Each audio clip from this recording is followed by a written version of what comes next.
So, itu efek dan kesan. Balik kepada soalan.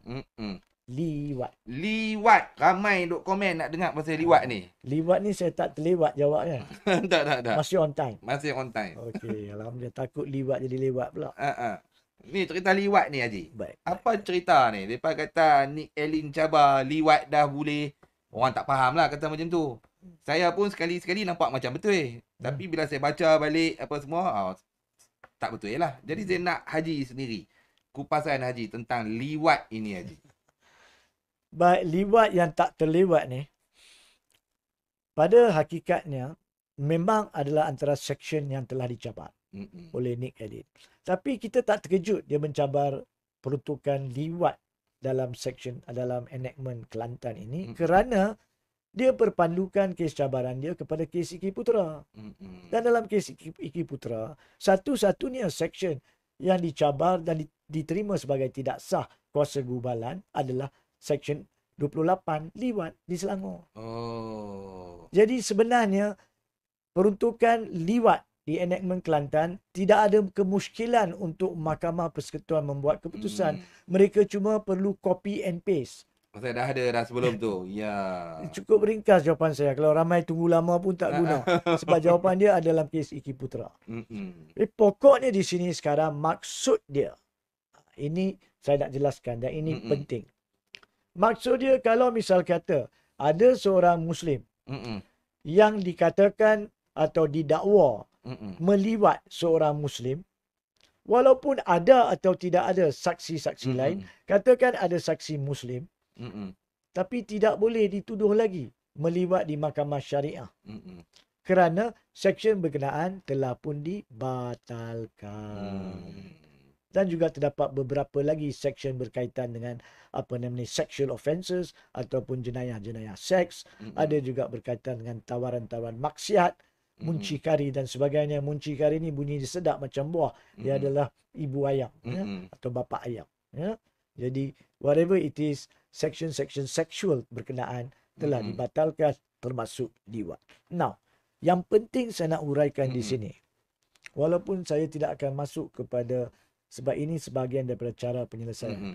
Pada tahun 1999, sebenarnya isu kes liwat dan peruntukan jenayah liwat di mahkamah syariah telah pernah dibangkitkan di mahkamah sivil. Yang tu yang Pak Haji nak dengar tu. Di mana kalau kita masih ingat, terdapat seorang yang dituduh di mahkamah session pada masa itu Kuala Lumpur, iaitu Sukma Darmawan.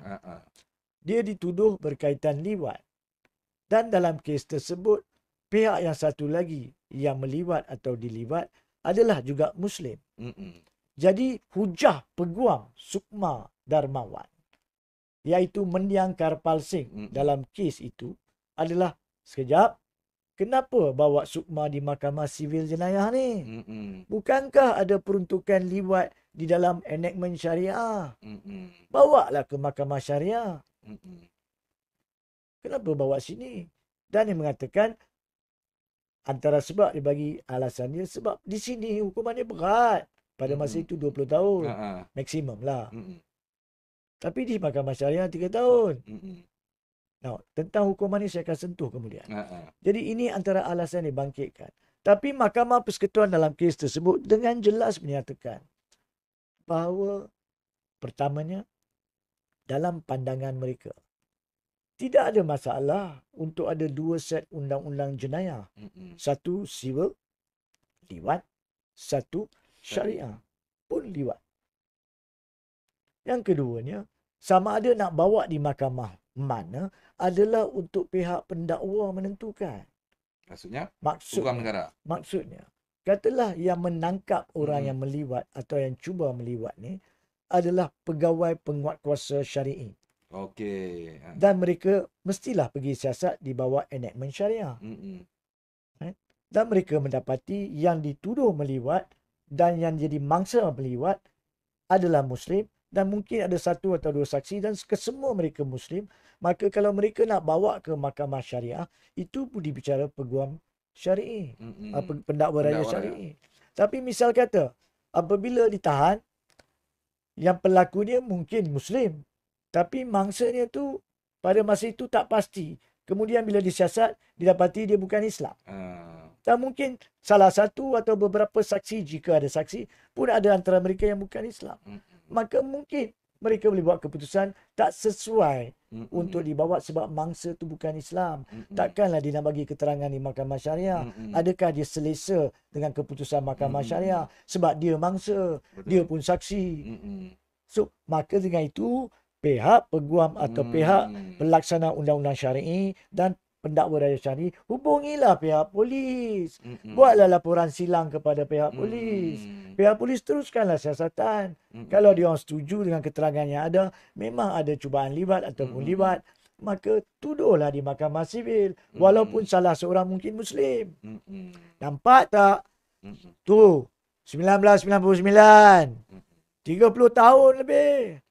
Maaf, 20 tahun lebih yang lalu, hampir 25 tahun yang lalu. Sudah ada Mahkamah Persekutuan yang membuat keputusan bahawa tidak ada pelik bin ajaibnya untuk Perlembagaan Persekutuan mengiktiraf dua set undang-undang yang berbeza. Perkara itu tidak pernah dicabar masa itu.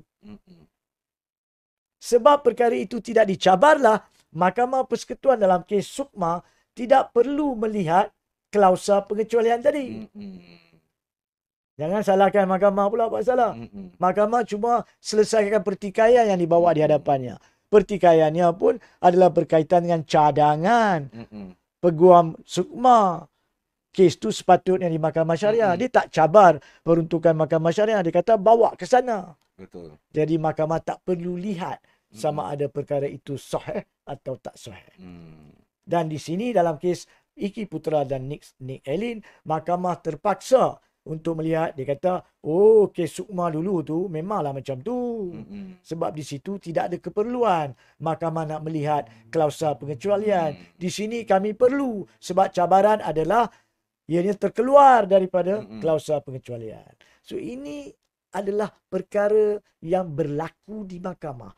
Pertikaian yang akan menentukan approach atau pendekatan yang diambil oleh mahkamah dan keputusan atau hasil daripada pertikaian tersebut. Bukannya daripada azali kita kena tahu mana undang-undang yang sah, mana yang tidak sah. Ya. Jadi tolong faham perkara ni. Saya nyatakan kali keberapa ni sebab ramai yang mengatakan bahawa Dewan Undangan Negeri kononnya tak reti nak buat undang-undang atau gubal undang-undang. Jangan salahkan Dewan Undangan Negeri. Salahkan. Kalau nak salahkan, salahkan bagi saya peruntukan perlembagaan klausa pengecualian. Kerana seperti yang saya nyatakan tadi, sebenar-benarnya saya setuju. Walaupun perkara itu tidak berbangkit dalam kes Sukma, saya bersetuju tidak ada masalah untuk wujudnya dua set undang-undang. Satu untuk semua rakyat, iaitu jenayah sivil. Satu lagi adalah khusus untuk orang Islam di mahkamah syariah. Dan perkara ini akan kita sambung sekejap lagi dalam urusan ke masa hadapan.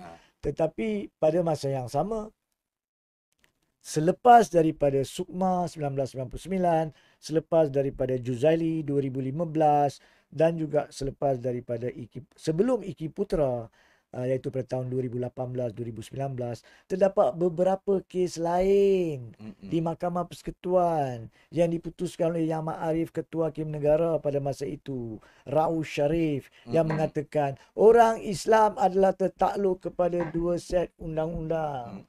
Dalam erti kata lain, secara tak langsung, walaupun bukan secara khusus dinyatakan oleh Yang Ma'arif, ia bermaksud tidak ada peliknya jika ada dua set undang-undang yang wujud selari antara satu sama lain.